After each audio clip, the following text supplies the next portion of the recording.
안녕하세요. 다 내 거다. 내가 다 가질 거다. 남들보다 내가 더 많이 가질 거다. 라고 하는 욕심은 누구나 다 가지고 있지만 실제로 우리가 살아가면서 그러한 마음들을 인생의 모토로 삼아서 움직이면 어떻게 됩니까?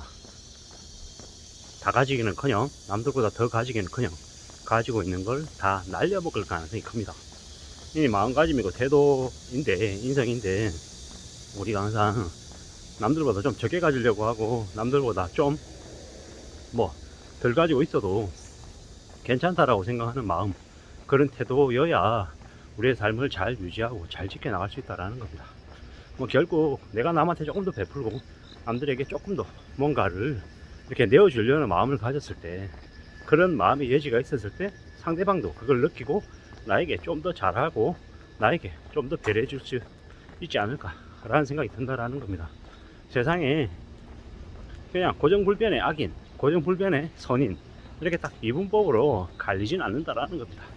사람들은 항상 상황에 따라서 선인이 되기도 하고 악인이 되기도 하고 나에게 도움이 되는 사람이 되기도 하고 나에게 해가 되는 사람이 되기도 한다라는 겁니다. 근데 이제 이런 얘기도 있더라고요. 나를 죽이지 못하는 것이 나를 성장하게 한다. 무슨 얘기입니까? 나에게 엄청 힘들게 하고 괴롭게 만드는 것들이 나를 마냥 불행하게만 만드는 건 아니다 라는 거죠. 때로는 내가 힘들어하고 내가 고통스러워하는 일이 나를 좀 나아지게 만들어주는 계기가 되기도 한다라는 겁니다. 우리는 살아가면서 우리 인생의 궤도가 종종 바뀔 때가 있습니다. 그게 언제 바뀝니까? 힘들고 어려울 때, 큰 충격이 왔을 때. 사람들은 이제 변한다라고 하죠. 근데 그 변화가 어떨 때는 좋은 의미가 되기도 하고 어떨 때는 나쁜 의미가 되기도 합니다. 근데 이제 결국 그걸 이제 판단하고 이제 결정하고 하는 건 누구 몫입니까? 자기 자신이죠. 그리고 항상 조금 더 마음을 곱게 써야 좀 그래도 삶이 무난하게 괜찮게 흘러가는 것 같습니다. 항상 낮은 자세로 지내고 항상 서슴없이 이렇게 배려를 하고 하면 그게 좀 더 우리는 인생에 플러스가 되지 않겠냐, 이런 생각을 해봤습니다. 살다 보면은 힘든 일도 있고 어려운 일도 있고 좋은 일도 있고 나쁜 일도 있는 게 우리네 삶이죠. 그 안에서 이제 인생을 어떻게 좀 즐겨 나가고 또 내가 어떤 모습으로 이제 지낼지는 100%내 스스로가 모든 걸 다 결정하는 건 아니지만 상당 부분은 내 의지, 내 마음, 내 태도에서 나오지 않겠냐 라고 생각해 봅니다. 사는 게 이런저런 여러 가지들이 있는데 그 여러 가지들 중에서 뭐가 좀 나에게 맞을지 아니면 나한테 뭐가 좀 더 바람직할지는 스스로 이제 움직이고 스스로 생각하면서 이제 정해야겠죠. 제일 경계해야 될 것은 욕심, 탐욕, 빨리 뭔가를 이루고 싶어 하는 조급함, 이런 것들이 이제 제일 위험한 것 같습니다. 빨리 뭐가 되고 싶다, 빨리 뭔가를 이룰 거다, 이렇게 얘기하는 사람들 중에 빨리 서둘러서 뭔가를 가지고 이뤄내고 하는 사람들은 좀 잘 없습니다. 되려 그런 마음들 때문에 이제 일을 거르치는 경우가 더 많죠. 우리가 서둘러서 빨리 뭔가 이렇게 움직여서 매끄럽게 잘 진행되는 게 몇이나 되던가요. 되려 그보다는 시간을 가지고 조금 여유를 두고 천천히 움직이면서 뭔가를 결정하려고 하는 게 훨씬 더 안전하고 제대로 된 것 같습니다. 지난 5년 동안 너무 많은 투기, 너무 많은 거품, 너무 많은 욕심들이 난무했습니다. 그리고 이제 그 투기와 연끌과 그 욕심의 결과가 이제 서서히 드러나는 거죠. 뛰어내리고 야반도주하고 가족 간에 엄청난 사륙극이 벌어지는 게 그게 그겁니다. 이제 점점 더 이제 두려워지고 점점 더 겁나는 거죠. 더 무섭고 겁나는 상황이 이제 앞으로 이제 기본값이 되어 갈 거다라는 겁니다. 사람들은 관심이 없고 조크가 창궐하는 이제 세상이 되어도 그러려니 하는 거죠.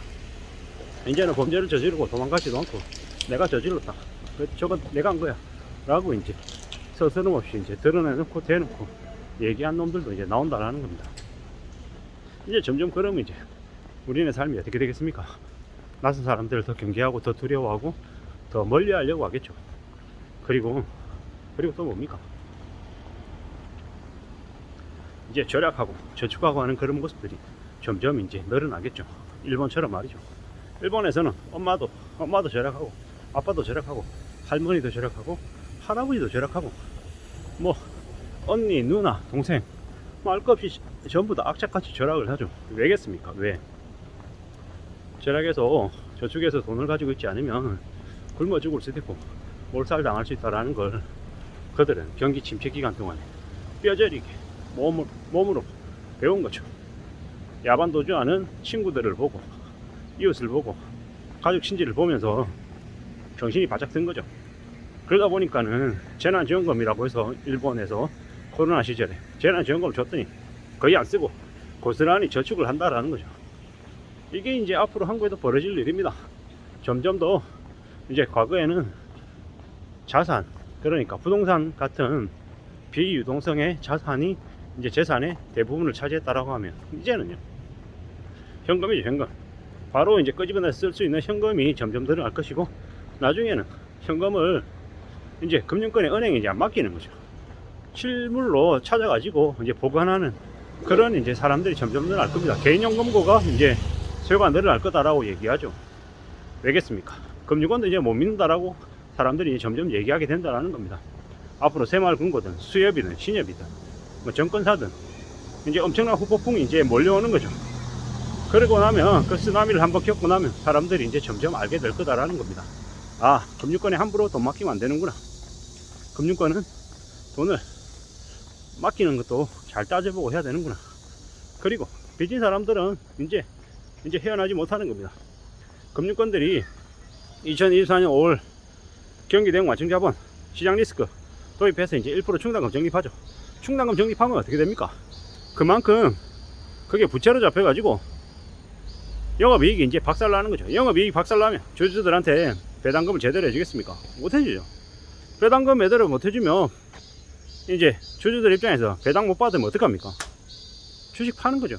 그 주식 팔면은 금융 기업들의 주가가 어떻게 되겠습니까? 주가 떨어지는 거죠. 그리고 시중금리 올라가면 채권 발행하는데 채권을 이제 발행하면 이제 금리 더 높여줘야 되는 거죠. 이제는 신종자본증권 금융채에 이제 5대 주요은행 거 5%대로 이제 신종자본증권을 발행하잖아요. 나중에 시간이 지나면 지날수록 6%대도 발행하겠죠. 5대 주요은행 말고 나머지 금융권들은요. 이제 뭐 좀 지나면 이제 8%대도 발행할 수 있다는 얘기도 나옵니다. 그럴 정도로 지금 상황이 되게 안 좋죠. 5대 주요은행이든 기업이든 돈을 못 구해서 현안이다. 개인도 마찬가지다. 그럼 앞으로 또 어떻게 되냐? 더욱더 삶이 더 쪼그라들 수 있다 라고 이제 봐야 된다는 겁니다. 아무쪼록 저나 여러분들의 삶이 좀 더 대비하고 조심해서 안전해지기를 바랄 뿐입니다. 감사합니다.